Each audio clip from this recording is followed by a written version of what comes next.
Why, hello everybody. It is Robbie from Southern California, and it is hot today. It's been about 100 degrees. It's starting to cool down a little bit. We're, I think, at 98. Couple little things I wanted to talk about as far as taking care of your outdoor garden in the heat. Number one, here's some squash plants. Do you see how the leaves are droopy?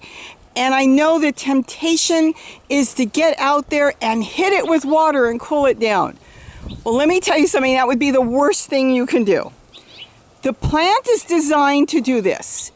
It is pulling the water back into its roots, into the stalk, while it's hot. As it cools down tonight and the sun starts to go down, the leaves will perk back up.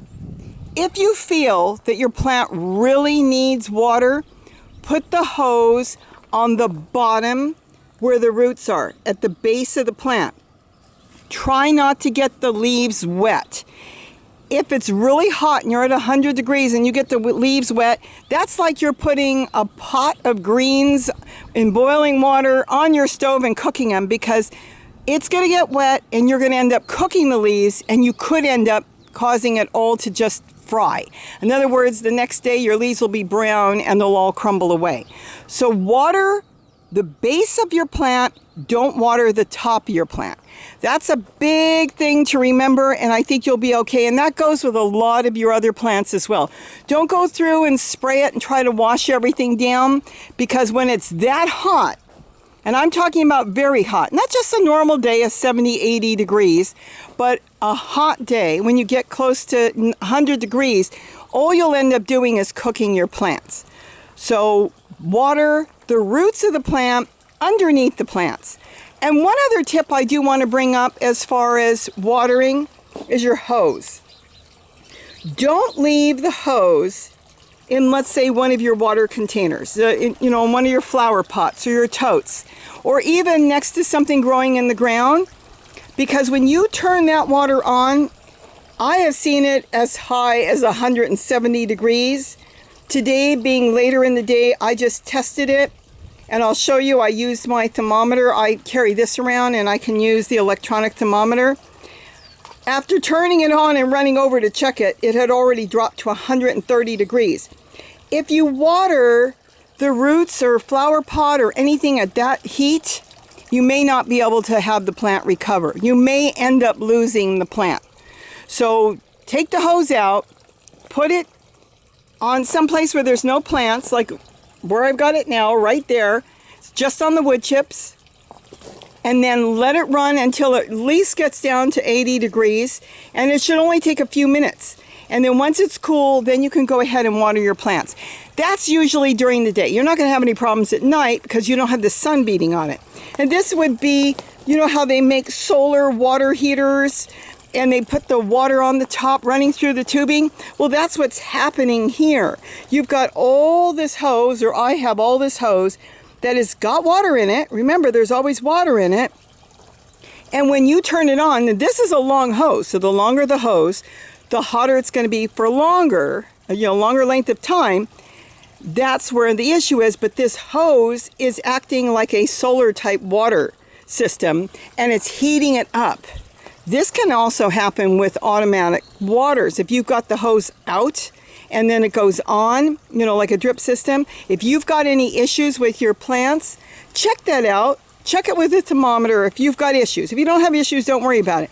But if you're losing plants, see if that water's coming out at such a hot temperature that maybe it is causing a problem. You may need to shade or cover the rubber tubing on your automatic watering system when you're hot, when the sun is really beating on it.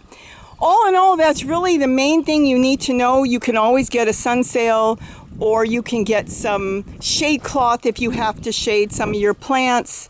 I'm going to shade my new garden. Even I have thrown tulle over plants. I had one of my subscribers say they folded the tulle that I use, Tulle, like the hunter green, the dark one, in half, or a couple, thicknesses, and they made a shade cloth out of it, and it worked perfect, because plants like the sun. They just don't like over 100 degrees. So there's a lot of things you can do.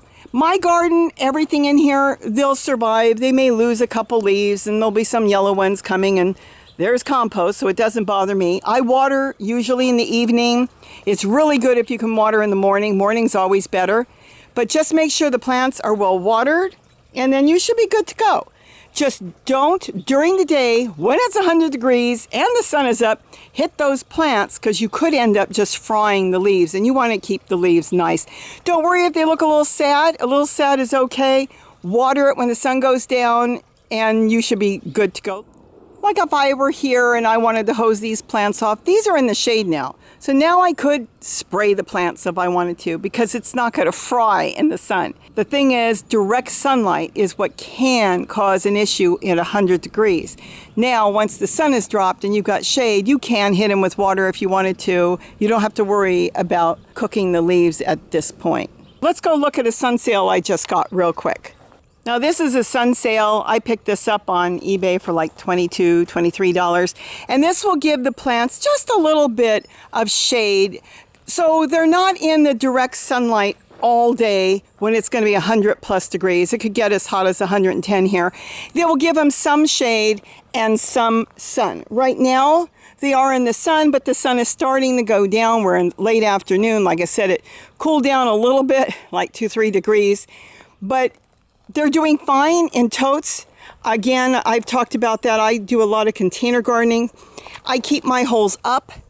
So there's always a little bit of water in there. Even if I don't water and you think it's dry, there's going to be a little bit of water on the bottom and they'll send their roots there. Look how nice the squash is doing.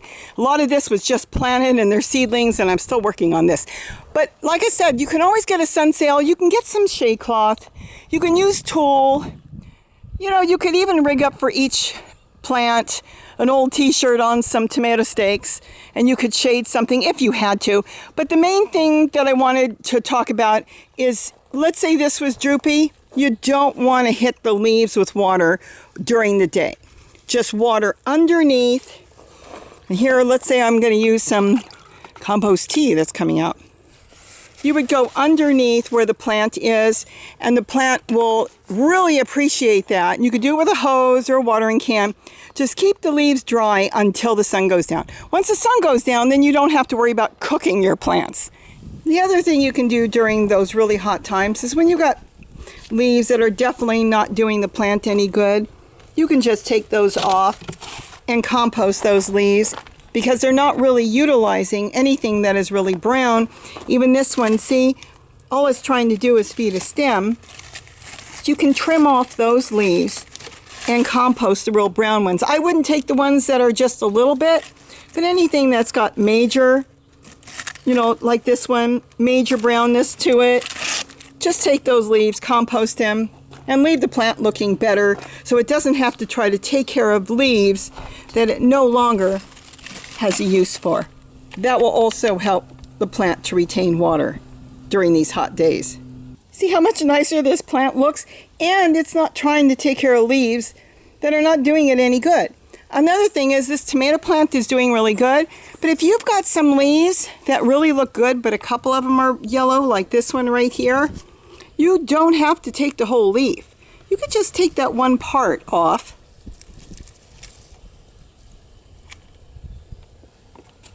and leave the rest of the leaf if the rest of the leaf is good. You don't have to take the whole thing. Just take the part that's not good and leave the rest of the leaf, because leaves are important to our plants. And that's it. So I hope I've given you some thoughts. And if you've got a garden where you are also catering to wildlife and birds, don't forget to leave them a little bit of water too during these hot days, because they'll really appreciate that and enjoy a nice cool drink on a hot summer day. Have a great day, and don't forget to eat what you grow. Bye-bye, everybody.